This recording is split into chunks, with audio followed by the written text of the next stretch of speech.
Bonjour à tous et à toutes, je suis très heureuse de vous tourner aujourd'hui cette toute première vidéo sur ma chaîne qui sera consacrée au coloriage pour adultes. Alors je me présente, je m'appelle Marion alias Erevan sur les réseaux sociaux, Erevan1 sur Instagram et désormais Erevan Colobule sur YouTube. J'ai un petit peu hésité sur le format de cette vidéo entre répondre à un tag avec voilà, une petite liste de questions devant moi parce que c'est plus facile, surtout pour une toute première vidéo, ou être complètement spontanée, et j'ai décidé de faire un entre-deux, c'est-à-dire me noter quand même quelques points essentiels que je souhaite aborder dans cette vidéo, mais garder quand même un petit peu cette spontanéité, ne pas avoir forcément voilà, de choses à lire devant moi. Donc pour la présentation, donc moi c'est Marion comme je vous le disais, j'ai 38 ans, j'habite dans le sud-est de la France, j'ai une petite fille de 3 ans et je vais très très bientôt avoir une seconde petite fille puisque je suis enceinte et l'accouchement est prévu dans 15 jours. Donc voilà, j'ai déjà réfléchi au rythme des vidéos, je vais essayer d'en tourner quelques-unes, je m'interdis pas de faire quelques voix off quand ça sera nécessaire par la suite, mais j'avais pas envie de retarder l'ouverture de ma chaîne. Parce que finalement, ça fait 3 ans que je colorie maintenant, ça fait 3 ans que j'y pense et que j'hésite à le faire, et que finalement, à chaque fois, je me dis bah non, t'auras pas assez de temps ou à y consacrer, ou comme tout le monde, j'ai le doute de me dire est-ce que ça va plaire, est-ce que je vais pouvoir apporter des choses. Il y a déjà pas mal de chaînes, donc voilà, est-ce que la mienne va finalement intéresser des gens? Et à force de se trouver des excuses, on se lance pas. Donc voilà, je me suis dit que désormais j'allais le faire. Je suis malgré tout en congé maternité, donc même si avec bébé peut-être que j'aurai quelques interruptions, je me suis dit que c'était quand même le bon moment pour se lancer, pour tenter des choses. Et c'est vrai qu'au bout de 3 ans de coloriage, ça fait, j'ai quand même accumulé pas mal de techniques, de matériel, etc. Et que j'aimerais pouvoir échanger finalement sur le sujet, puisque dans mon entourage, j'ai pas forcément de gens qui colorient.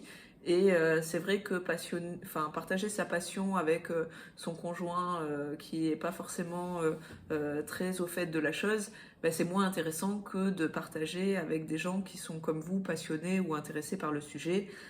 Et c'est vrai que cet échange me manque un petit peu parce que sur les réseaux sociaux, ça reste quand même, ça reste quand même assez limité. Donc ouvrir ma chaîne, moi, ça pourrait m'apporter ça. Et après, j'espère aussi pouvoir apporter des choses dans le sens où comme je vous le disais, j'ai pas mal de matériel, donc j'ai la possibilité, on va dire, de comparer. Le but, c'est pas du tout de faire un étalage de ce que j'ai, mais c'est au contraire justement de parler de ce matériel, de vous montrer des choses que j'ai peut-être pas forcément tellement vues, et aussi de pouvoir, on va dire, voilà, comparer les différents médiums ou dans telle ou telle catégorie de produits, finalement, qu'est-ce que j'ai trouvé de bien, qu'est-ce que j'ai trouvé de moins bien, vous présenter des gammes complètes qui sont pas forcément présentées voilà, je pense pour certains crayons par exemple, ou pour certaines peintures. J'utilise beaucoup de médiums différents, donc du coup je vais pouvoir vous présenter pas mal de choses, je l'espère en tout cas. Et après, au niveau de ce que je fais en termes de coloriage, je fais pas mal de PDF. C'est pas toujours quelque chose qui est tellement mis en avant parce que beaucoup colorient dans des livres de coloriage. Alors, c'est mon cas aussi de colorier dans des livres de coloriage. Mais c'est vrai que les PDF, ça permet de multiplier les techniques. Parler des papiers, ça permet de aussi voir qu'est-ce qui va bien sur tel ou tel papier, ou pourquoi utiliser des fois des papiers de couleurs différentes. Voilà, ce genre de choses que je vois pas forcément tant que ça sur YouTube finalement. Donc ça pourrait être intéressant, il me semble. Euh, voilà, après par contre il y a des choses que je vais pas vous montrer parce que j'en fais pas, c'est typiquement les coloriages mystères. Je fais pas du tout de coloriage mystère. Moi c'est vrai que j'aime bien la technique vraiment dans le coloriage. Je fais des coloriages relaxants on va dire, au feutre à alcool, mais malgré tout, j'aime bien toujours quand même chercher à avoir un petit peu de technique. Et voilà, les coloriages mystères, je vais pas vous en montrer parce que j'en fais pas. Après, je fais pas non plus de Disney. J'ai quelques livres Disney, mais je me suis encore jamais vraiment lancée là-dedans. Si je devais faire du Disney, voilà, typiquement, je serais plus intéressée par faire du Kincaid que par faire du Disney Hachette où le papier n'est pas forcément tellement à mon goût. Voilà, après ça pourrait venir, hein, parce que ça fait jamais que 3 ans que je fais du coloriage. En tout cas, tout de suite, c'est pas forcément des choses que vous allez trouver, même pas du tout d'ailleurs, sur ma chaîne. Voilà pour ce que je peux vous montrer ou ce que je vous montrerai pas. Au niveau du rythme des vidéos, bah forcément je m'en donne pas parce que voilà, le quotidien est bouleversé quand on a un enfant, quand on vient d'avoir un bébé. J'aurais peut-être, voilà, je m'interdis pas de faire des voix off. J'ai des idées de vidéos, je vais peut-être en tourner quelques-unes là d'affilée pour justement pouvoir un petit peu quand même déjà présenter des choses, mais il n'y aura pas de rythme, en tout cas pas au début, qui soit vraiment fixe. On verra en fonction de ce que je peux faire. On verra aussi en fonction de si j'ai des commentaires de gens qui me disent tiens, ça nous intéresse, pourquoi pas. Alors à ce moment-là, tourner des vidéos courtes ou longues sur le sujet.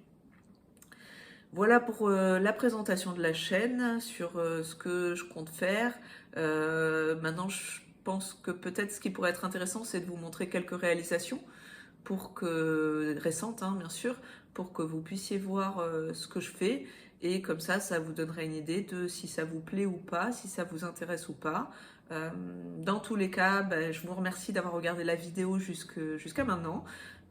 J'espère que quand même ça vous a donné envie et voilà, et que vous suivrez avec moi les prochaines vidéos à venir. Merci beaucoup en tout cas. Rebonjour, donc voilà la suite de la vidéo de la présentation de ma chaîne où je souhaite vous montrer quelques petits exemples de réalisations quand même récentes pour que vous puissiez voir un petit peu ce que je peux faire et quelles techniques par exemple je peux employer. Alors là j'ai sorti des PDF parce que c'était plus simple que de sortir mes livres, mais si vous voulez voir un petit peu finalement l'ensemble des réalisations que j'ai pu faire, je vous invite à aller voir mon profil Instagram où mon pseudo c'est Erevan1. Voilà. Donc pour commencer, ça c'est la toute dernière que j'ai fait en fait. Ça c'est là elle est dans un cadre parce que comme elle est un peu ambiance automnale, du coup je l'avais mise derrière moi dans mon salon. Ça c'est 100% fait au feutre à alcool. Voilà, là-dessus, je crois la première fois que je fais vraiment du 100% feutre à alcool. Alors, il y a quelques points de Posca malgré tout, hein, mais il n'y a pas du tout de crayon de couleur. Et c'est vrai que j'ai tendance à toujours rajouter un petit peu de crayon de couleur. C'est plus fort que moi, j'ai envie de dire, même si c'est pour des micro-détails. J'ai toujours tendance à le faire. Et là, je l'ai pas fait parce que je trouvais que finalement, ça rendait plutôt pas mal comme ça. Donc voilà, ça c'est un premier exemple. Un deuxième exemple... ça c'est du crayon de couleur avec un fond pan pastel. J'avais mis dans un cadre puisque j'avais fait pour la chambre de ma fille. Voilà, donc ça c'est un autre exemple. Je fais pas mal de portraits. Finalement j'aime bien ça, même si pas que. Voilà. En parlant de portraits. Voilà typiquement un portrait. Donc là c'est pareil, c'est du crayon de couleur avec un fond juste un tout petit peu de pan pastel dans le fond. Mais ça typiquement voilà, vous voyez ça c'est un papier que moi j'aime beaucoup pour le crayon de couleur qui passe très bien aussi avec le gelato, les gélatos, qui passe très bien avec les pastels gras, qui passe avec tout un tas de médiums différents, pas du tout l'aquarelle par contre, mais c'est un papier hyper intéressant et pour les peaux ça fait ça fait une bonne base de partir là-dessus. Voilà. Donc un autre exemple, alors toujours sur le même papier, mais cette fois-ci avec une technique un petit peu différente, où on est sur du feutre à alcool, et là par contre retouché avec du crayon de couleur. Vous voyez, il y a du feutre à alcool derrière, et ça permet effectivement d'avoir des couleurs, vraiment une pigmentation importante d'avoir une base de feutre à alcool et d'aller beaucoup plus vite, sachant que je suis pas forcément la plus rapide pour le coloriage et que quand je travaillais encore, puisque là je suis en congé maternité, mais quand je travaillais encore, j'avais pas forcément énormément de temps à y consacrer avec la vie de famille aussi. Donc c'est vrai que c'est quand même vraiment un plus de multiplier les techniques pour aller plus vite. Toujours feutre à alcool, mais cette fois-ci, voilà, quasiment intégralement. Là, si on voit la base derrière, donc un petit dessin un petit peu plus fantaisie, mais voilà, où il y avait quand même un petit peu de technique pour les fondus et ce genre de choses. Un petit peu de glossy, je sais pas si ça se verra à la vidéo. Voilà, ça rajoute des choses, un petit peu de paillettes, des paillettes qu'on ne voit jamais quand on fait des photos sur Insta. Là, peut-être que vous allez pouvoir les voir. Feutre à alcool toujours. Voilà. Là, il y en a vraiment beaucoup. Hein. Là, c'est quasiment l'essentiel. Mais il y a toujours voilà, des petites choses en plus, des effets.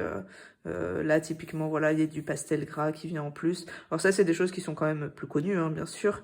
Mais voilà, c'est quand même intéressant. Là, il y a quand même déjà plusieurs techniques aussi. Ici, ici, en fait, j'ai pris celui-là pour vous montrer un petit peu les pots, parce que on va en parler un petit peu dans ma trousse des essentiels.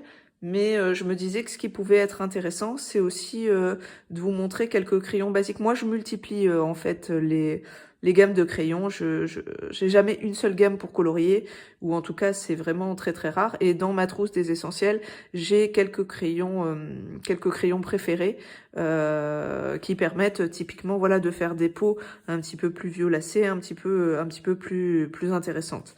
Donc là aussi, c'était un dessin qui était fait au feutre à alcool. Le cadre, c'était de l'encre distress, je crois, et après du crayon par-dessus. Voilà.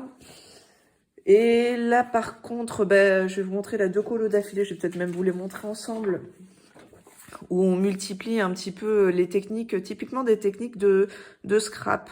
Voilà, la technique du résiste, pour faire voilà ce genre de choses très claires et ne pas être gêné pour passer de l'encre distress derrière. C'est une technique qui est vraiment très connue dans le scrap, mais qui l'est pas forcément dans le coloriage. Enfin, en tout cas, moi, je vois pas vraiment de vidéo en parler. Peut-être un petit peu plus quand j'ai commencé il y a 3 ans. Mais en tout cas, pour les personnes qui se mettent au coloriage, qui sont mis au coloriage depuis peu, c'est peut-être un terme que vous avez pas encore entendu.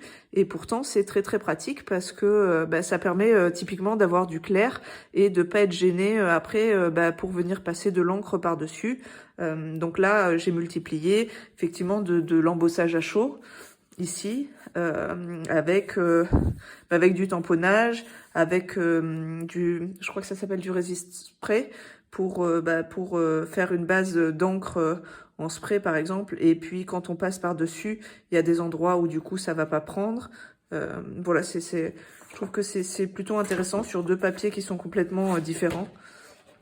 Voilà, donc avec une petite base de feutre à alcool. Et voilà, du tamponnage qui vient quand même apporter des petites choses en plus, je trouve. Voilà, ce genre de choses, ou des sprays qui peuvent être intéressants à vous présenter, des sprays dorés, voilà, typiquement, qui peuvent être intéressants à montrer. Et là, 2 colos, enfin les 2 derniers qui sont parmi les plus récents que j'ai pu faire. Alors là, on est vraiment sur du scrap, puisque c'est du tamponnage. Hein. Ça, c'est pas quelque chose c'est pas un dessin qu'on trouve tel quel. Mais il y a plusieurs techniques aussi. Donc je me suis dit que c'était peut-être intéressant, voilà, quitte à vous montrer quelques petites choses, de vous montrer un petit peu celui-là, parce que finalement aussi dans le scrap, il y a des tampons, des choses comme ça, de la mise en couleur pareil que dans le coloriage, qui peut être intéressante. Voilà, et ça c'est un des tout derniers que j'ai fait avec en duo avec Adeline et ses crayons, à qui je passe le bonjour, je fais un gros bisou justement parce que c'était vraiment super de faire ce duo avec elle, et où là j'ai fait un cadre. Alors là, les feuilles sont uniquement faites au feutre à alcool. Le dessin, lui, est fait, on va dire, au crayon, même si c'était un nouveau papier que je testais et c'est pas, enfin franchement c'est pas mon préféré pour faire du crayon, très honnêtement. C'est très bien pour le feutre à alcool, mais pour le crayon c'était pas foufou. Et le cadre, où là c'est de l'embossage à chaud. Voilà. Bon, c'était pour vous montrer quelques petits dessins en plus, pour que vous puissiez voir si ce que je peux faire, ça vous plaît ou pas, si ça vous donne envie ou pas de suivre ma chaîne, pour que je vous explique un petit peu comment je fais, et bien sûr pour que vous puissiez réagir, parce que moi ce qui m'intéresse aussi, comme je vous le disais dans la présentation, c'est de pouvoir partager, donc c'est aussi d'avoir un retour, et éventuellement parfois aussi je me retrouve face à des difficultés ou à pas savoir choisir quel type de crayon, etc. Et donc c'est toujours intéressant aussi d'avoir des avis. Voilà, bon je pense que ça clôture assez bien la présentation de ma chaîne. Une nouvelle fois, n'hésitez pas à vous abonner, à laisser un petit pouce, laisser un petit commentaire, parce que au moins ça me montrera que qu'il y a matière à faire et que ça vous plaît. J'espère ne pas avoir été trop redondante dans ma présentation, que c'était quand même suffisamment clair, et qu'il n'y avait pas trop de tics de langage, parce que forcément première vidéo, donc un petit peu stressante, hein, c'est sûr. Et voilà, je suis pas du tout une professionnelle de ça, donc forcément j'espère que ça vous aura donné envie, y compris dans la manière de vous présenter la chose. N'hésitez pas à me faire votre retour, et même ne serait-ce que laisser un petit commentaire pour faire un petit coucou, et dire que ça vous intéresse. Ça sera vraiment très sympa de votre part. Voilà, je vous embrasse, à bientôt.